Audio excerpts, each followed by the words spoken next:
It is primary day in the state of Kentucky. Many of the statewide races on the table include Kentucky's governor, auditor, secretary of state, agriculture commissioner, and state treasurer.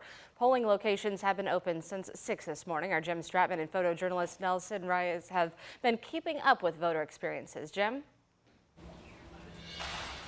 That's right, Brooke. You mentioned all the races that are going to be taking center stage today. We've talked with a number of voters this morning who told us that they each had their own specific reason for wanting to come out and be involved in the primary elections. But really, when you boil down each of those conversations to kind of a common theme, it all came back to this theme of civic duty to be involved.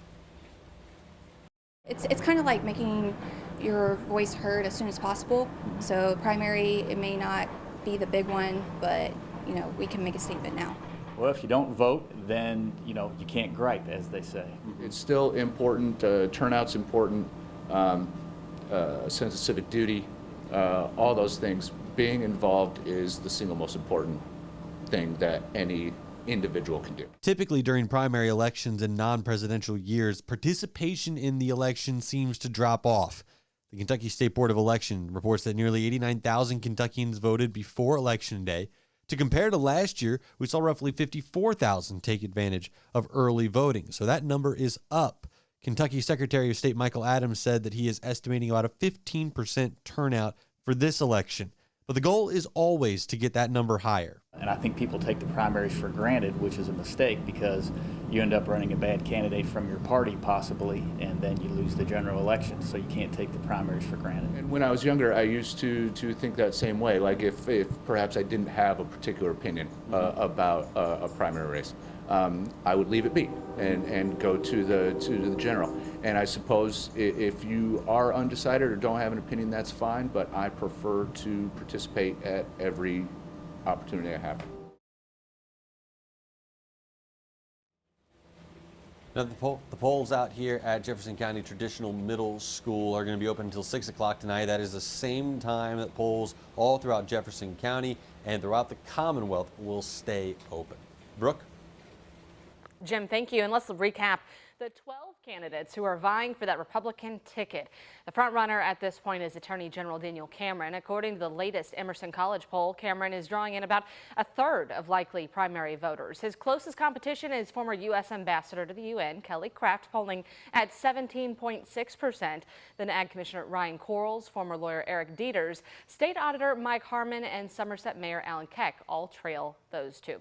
On the other side, Governor Andy Beshear faces competition from Pepe Martin and Jeff Young. According to ballotpedia.com, Young challenged Beshear for that Democratic ticket back in 2019 and gathered 2.3% of the vote. We do know roughly 89,000 Kentuckians cast their ballot ahead of today's elections. According to the State Board of Elections website, Kentucky Secretary of State Michael Adams says primary elections usually do not come off the same with the amount of participation as a general election, but a high-profile race like the governor's can bring in more people. And for those who are voting in person today, make sure you bring a valid photo ID. It can be a driver's license, military, or school ID.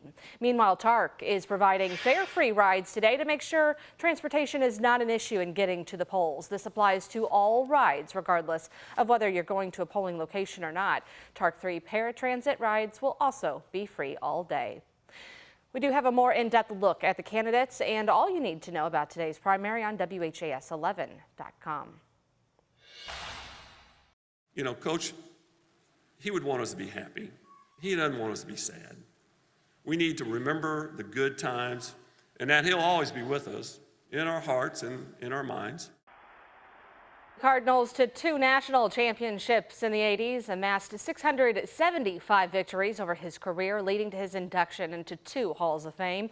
And now the city he loved so much is still honoring the life of Coach Denny Crum. This was the Big 4 bridge lit in red overnight in honor of the coach. What began as a celebration of life for Crum at the KFC Center became a celebration of gratitude and appreciation. Our sports director Ken Spencer was there. An empty chair on his court with a rolled-up program and his famed jacket draped over the back. It was like Denny Crum was at his own celebration of life. I just was blessed. We had a wonderful connection and a crazy, loving, happy fun, and lasting life for 20-something years. Celebrations have emotion, but this celebration also had plenty of laughter. Coach pulled me to the side. He said, "If you lay it up, you'll make it." And I looked at Coach, I said, "A breakaway dunk? I'm gonna lay it up?" He said, "If you lay it up, you'll miss." I said, "Coach, on a breakaway, Duncanstein don't lay the ball up."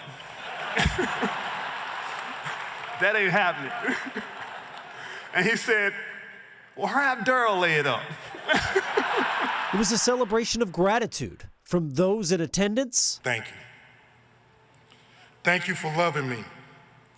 Thank you for allowing me to see you love others. And those who weren't. I will miss him, and I am thankful for the time that I spent with him. He was a kind, good-hearted man, a good man.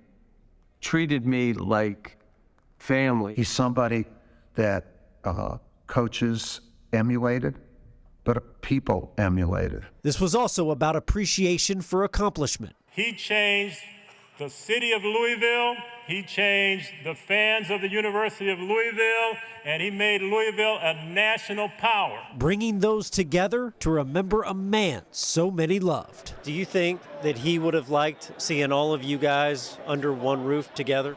He would have loved it, but he wouldn't have liked the attention. Just a great friend, great mentor, and he will be missed. A final goodbye and thank you to Denny Crum. I was happy to share him. He was my husband, but he was all of ours.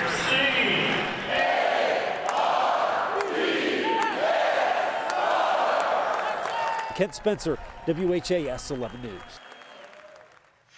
You can also head to the WHAS 11 YouTube page to see his funeral service and our coverage of Crum's legacy.